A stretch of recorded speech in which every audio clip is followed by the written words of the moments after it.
नमस्कार, मैं सत्यकाम, मेरे साथी अखिलेश। हम बात कर रहे हैं जम्मू कश्मीर के विधानसभावार स्थिति की।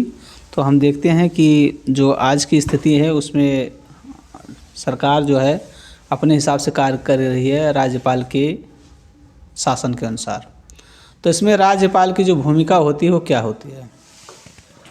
और राज्यपाल की भूमिका सत्यकाम भाई हर कोई जानता है कि वो सेंट्रल गवर्नमेंट के रिप्रेजेंटेटिव के तहत अनुच्छेद 370 हटने के बाद की कंडीशन की बात। सत्यकाम भाई मतलब 370 रिव्यू होने के बाद राज्यपाल तो एक सेंट्रल गवर्नमेंट का रिप्रेजेंटेटिव भी तो है ना। तो वो तो क्लियर है कि सेंट्रल गवर्नमेंट का शासन वहाँ पे है, एक माध्यम है कि आप इससे सेंट्रल गवर्नमेंट ने भारत सरकार के निर्देश अनुसार आप काम करेंगे वहाँ पे। सत्यकाम भाई अगर हम अच्छा ओवरऑल बात कर लें, बहुत छोटी सी बात हो, ये बहुत एक सवाल था, जवाब निकल गया, बात कर लें। पहले और बाद की बात में जम्मू कश्मीर का जो विकास होना चाहिए था वो नहीं हुआ। जब वहाँ पे एक विधानसभा हुआ करती थी, विधानसभा में संपूर्ण सरकार हुआ करती थी, विधानसभा सरकार हुआ करती थी, उससे कहीं ज़्यादा लोगों को मौका मिल रहा है। क्योंकि एक हम धर्म के नाम पे, आस्था के नाम पे, एक कम्युनिटी के नाम पे किसी को भड़का के और वो काम करवा लेते हैं, तो वास्तव में जो होना चाहिए तो हुआ नहीं। अब आज क्या है, अभी देखिएगा आईपीएल एक हम लोग नहीं बात करें क्रिकेट की, लेकिन एग्जाम्पल दूँ, 11 खिलाड़ी आईपीएल में जम्मू कश्मीर के आईपीएल की विभिन्न फ्रेंचाइजियों में आए हैं। बिल्कुल ठीक है ना। अब बताइए, आईपीएल सबसे रिच लीग है पूरे विश्व की, जहाँ करोड़ों अरबों रुपए में बात होती है। तो जो 11 लोग आएंगे और अरबों करोड़ रुपया कमाएंगे, जम्मू कश्मीर जाएंगे, उनका स्टेटस बदलेगा नहीं बदलेगा? उनसे लोग सीखेंगे नहीं सीखेंगे लोग ना उनसे कि भाई हम तो जब मुख्य धारा में आप आते हो, हिंदुस्तान की धारा में आप आते हो, तो आपको ये अपॉर्चुनिटी मिल जाती है, ये मौका मिलता है आपको इस तरह कमाने। उमरान मलिक को यार मुझे लगता है वो, अगर हिंदू मुसलमान की बात लोग करते हैं कि भाजपा करती है या जो भी गवर्नमेंट करती है, मैं इसकी बात नहीं करता। एज इंडियन में बात करता हूँ कि उमरान मलिक को पूरा देश प्यार करता है। एक फास्ट गेंदबाज है भारत का, जम्मू कश्मीर का, और बहुत तेज़ फेंकता है। और मुझे लगता है कि जितना क्रिकेट देखने वाले होंगे, मैं भी देखता हूँ, तो मैं कहता हूँ वो टीम में रहे, बहुत तेज़ फेंकता है। तो मतलब ये है कि हम कभी किसी राज्य की और किसी क्षेत्र की बात नहीं करते, हम राष्ट्र की बात करते हैं, राष्ट्र को रिप्रेजेंट करने वाले की बात करते हैं। तो ये 370 रिमूवल के बाद ये बड़ा बढ़िया स्टेप था सेंट्रल गवर्नमेंट का, यानी भाजपा सरकार का बड़ा स्टेप था। 370 रिमूव ना होता तो कोढ़ कभी जम्मू कश्मीर खत्म ही ना होती, और जो विकास वास्तव में पहुंचना चाहिए था कोई पहुंचता नहीं, क्योंकि फंड बहुत ज़्यादा जा रहा था।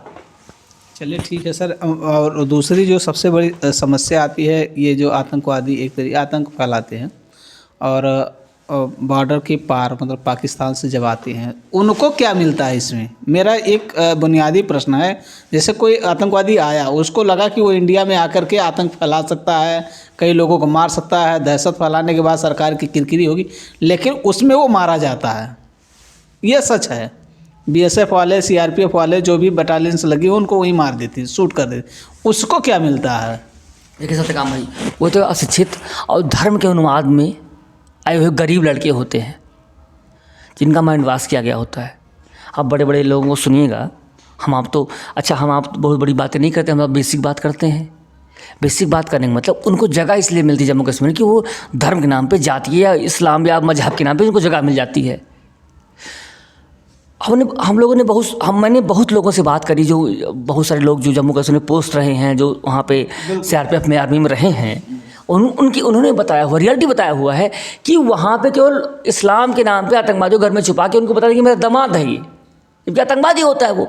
तो लोकल लोग उनका सपोर्ट कर रहे हैं तब जब आतंकवाद चरम पे वहाँ पे था। स्टोन पेल्टिंग क्यों हो रही थी? कि सिखाया गया था कि हिंदुस्तान आपका और शत्रु है और पाकिस्तान या जो भी आपका मित्र है, हम पाकिस्तान के हैं, हिंदुस्तान के नहीं हैं।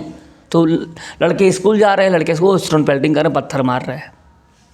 लेकिन सब सही मैसेज कन्वे होगा, सही मैसेज लोगों तक जाएगा, वो शिक्षा के माध्यम से, समझ रहे हैं, विकास के माध्यम से, तब लोग रियलाइज करेंगे नहीं ऐसा नहीं, ये तो हम तो गलत बताया जा रहा था।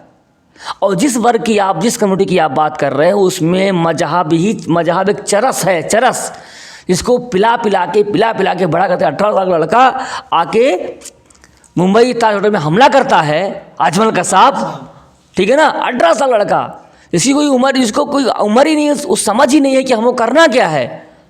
और 300 400 500 लोगों को मार डालते हैं लोग। तो वो मजहब का चरस है ना जो लोग बांट रहे हैं, पूरी तरह अज्ञानता है, ना कोई शिक्षा है ना कोई कल्चर है।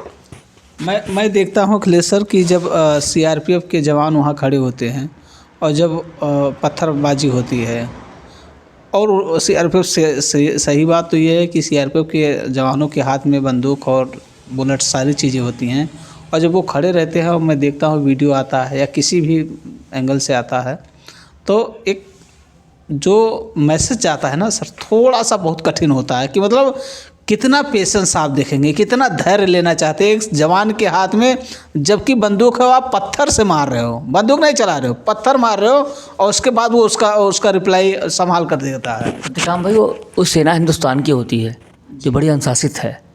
वो किसी इराक की, ईरान की और सऊदी अरब की या किसी इस्लामिक कंट्री की सेना नहीं है कि वो कर देगी। उसको पता है हमें करना क्या है। और ये जो आप बता रहे हो ना, ये 370 रिमूवल के पहले की बात है। अब किसी की औकात नहीं है, क्योंकि उस समय क्या था, सेना के ऊपर भी कार्रवाई हुई है, सेंट्रल गवर्नमेंट ने कार्रवाई की है, कई सारे मौके आए, बहुत सारे एग्जाम्पल इतिहास में है। ऐसा नहीं है वो कर ही नहीं सकते थे, बेचारे कर दें तो फिर उनकी ज़िंदगी की आफत। अब जो लड़का एक सेना बड़ी मेहनत से भर्ती हुआ, अपना परिवार चला रहा है, वो जाएगा जेल में, उसका कोर्ट मार्शल होएगा, नौकरी जाएगी, और किस लिए? आत्मरक्षा के लिए। जबकि आत्मरक्षा में हिंदुस्तान की गवर्नमेंट, हिंदुस्तान के संविधान में आत्मरक्षा में एक सामान्य नागरिक को हथियार देने का प्रावधान है। बिल्कुल, कोई आपको मार रहा है तो आप मार सकते हैं, और बचा को बच भी। लेकिन वहाँ पे क्या था, वहाँ पे आत्मरक्षा भी नहीं कर पाते थे कि पत्थर मार रहा, खोपड़ी फट गई, आप नहीं उसको काउंटर कर सकते, रिप्लाई नहीं कर सकते। उस स्थिति को हमारे जवान ने झेला है। तो आई सैल्यूट यू यार, मैं सैल्यूट करता हूँ उन लोगों को यार, कि इतना पेशेंस के साथ हमारे लोगों ने रहा है, और हमारे लोग रहे वहाँ पे, हमारे जो सैनिक, वीर सैनिक रहे वहाँ रहे हैं, उन लोगों को झेला है, समझाने का प्रयास भी किया है। लेकिन 370 के रिमूवल के बाद ये घटना दोबारा आपको नहीं दिखेगी, ना कभी दिखाई पड़ी है। मैं थोड़ा सर और पूछना चाहूँगा इस पे बात करते हुए। एक देश की बात करें तो ईरान में भी हिजाब को लेकर के, मतलब जिसमें होता ना सर ढका रहे, और अफ़गानिस्तान में, वहाँ पर मैं देख रहा हूँ जो ABP या आज तक या जो भी मीडिया चैनल्स हैं, वहाँ देख रहे गोली मार दे रही सेना। मतलब सिर्फ एक पता नहीं कौन सा लॉ वो लाना चाहते हैं अपने कंट्री में आधी आबादी के खिलाफ, और एक जब हम अपने सैनिकों को देखते हैं और जब पत्थर मारते तो सर वो होता है ना कि दिल फट जाता है कि मतलब ऐसा कैसे हो रहा है। और इस देश में और सरकारें पता नहीं क्या सोचती थी, क्या वो फैसला लेना चाहिए था, वो नहीं ले पाती। सत्यकाम भाई, यूरोप आगे क्यों आपसे है कि जो आप सोच रहे हो ना, उन्होंने आपसे 50 साल 100 साल पहले सोच लिया था, इसलिए बहुत डेवलप हैं वो। हिंदुस्तान भी उसी रास्ते पे है। आज आपके शहरों में क्या है, आज के 20 साल पहले गाँव में एक व्यक्ति कमाता था, पूरा परिवार खाता था। कॉन्सेप्ट बदला है ना। अब ये सब मानते हैं कि हर किसी कमाना पड़ेगा तब चलेगा परिवार, उस लेवल में जो आप चाहते हो, एक स्टैंडर्ड बना के, अच्छा पहनना, खाना, समाज में रहना, है ना। तो ये प्रोग्रेसिव, जो भी समाज प्रोग्रेसिव रहा है, उसने अपना प्रोग्रेस विकास करा हुआ है। मैं किसी धर्म की बात नहीं करता, लेकिन मैं स्पेशली मैं बोलूँगा जिसकी बात कर रहे हो, इस्लाम की सरिया कानून की बात है आपका। सरिया अभी तालिबान के शिक्षा मंत्री का एक स्टेटमेंट आया, अभी रिसेंटली कल या परसों में आया है कि तालिबान जब 15 अगस्त को उन्होंने पिछले साल इन्वेजन कर लिया अफ़गानिस्तान पे, तो उन्होंने कहा कि हम ऐसा कुछ नहीं कर रहे, पूरे विश्व को हम एक मैसेज देना चाहिए, जो कि हिडन रूप से अमेरिका से समझौते के बाद ही अफ़गानिस्तान को कैप्चर कर पाए थे। वो ये संभव ही नहीं है। मैं कोई मान नहीं सकता कि अमेरिका की सेना होने के बाद, अमेरिका के बाद अफ़गानिस्तान, पूरे अफ़गानिस्तान कब्जा कर, तालिबान अफ़गानिस्तान में कब्जा कर ले, संभव ही नहीं था। तो कहीं ना कहीं वो पैक्ट था उनका, वो तो बात की बात है। लेकिन उन्होंने कहा था कि हम महिलाओं पे कोई रोक या कोई प्रतिबंध नहीं लगाएंगे। उन्होंने क्या किया, पहले स्कूल जाने से मना कर दिया, और अब यूनिवर्सिटी जाने से मना कर दिया है। और साफ साफ जो मंत्री का बयान है कि हम इसकी छूट नहीं देंगे कि लड़कियां जब स्कूल जा रही होती हैं तो ऐसे शादी के मंडप पे जा रही हों। तो इस्लाम इसे इजाज़त नहीं देता, और दुनिया हमारे पर परमाणु बम मार दे, लेकिन हम अपने फैसले को लागू करके ही रहेंगे। तो इस तरह की मानसिकता अगर किसी सदी में कोई रख रहा हो तो मेरे ख्याल से मानसिक रूप से बीमारी है, वो कोई मजहब कोई धर्म नहीं बताता आप ऐसा करिए। हम अगर भारत की बात करें सर, तो मुझे लगता है कि हम सौभाग्यशाली महसूस करते हैं।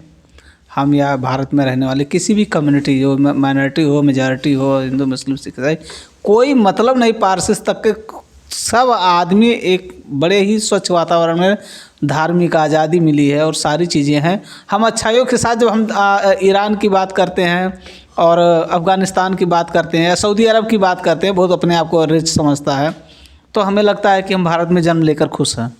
बिल्कुल यार, हम सौभाग्यशाली हैं अगर हिंदुस्तान में हमने जन्म लिया है। और बात सऊदी अरब आप कर रहे हैं, सऊदी अरब जितना कट्टर रहा है इस्लाम का, वो क्या कहते हैं, इस्लाम की शुरुआत ही मान लीजिए वहाँ से हुई है ना, लेकिन तब भी सऊदी में जितनी छूट अभी वहाँ के जो है इसमें प्रिंस, उन्होंने छूट दे रखी है, उन्होंने बहुत सारी छूट उन्होंने दी हुई है, क्योंकि आधुनिकता और को समझ रहे हैं, वो समझ रहे हैं, जान रहे हैं और समाज के साथ जीना चाह रहे हैं या दुनिया के साथ जीना चाह रहे हैं, तो उस तरह की वो हिसाब से अपना वो थोड़ा प्रोग्रेसिव हैं। लेकिन ये इन 2-4 लोग जिनकी आप बात कर रहे हैं ना, इनकी समझ के बाहर की बातें हैं, ये इनसे नहीं हो पाएगा। और हिंदुस्तान की बात मैं कर लूँ, यहाँ पे आपको हर तरह के संविधान में धार्मिक आज़ादी है, अभिव्यक्त की आज़ादी, हर तरह की समाज, हर तरह की आज़ादी आपको है। लेकिन यहाँ पे जो होता है ना, वो only one reason, vote bank, vote की राजनीति के लिए जो हो जाता है कि किसी हमारा जो एजेंडा है उसको थोपने के कारण हो जाता है। बाकी कहीं पे कोई दिक्कत नहीं है, किसी को हिजाब पहनने के लिए कोई मतलब बाध्य नहीं हो, आप पहनना चाह रहे हो पहन लो, नहीं पहनना चाह रहे हो ना पहनो, है ना भाई। मतलब कोई इम्पोजमेंट जो कह सकते हैं, थोपना एक, वो बिल्कुल हमारे समाज में नहीं है।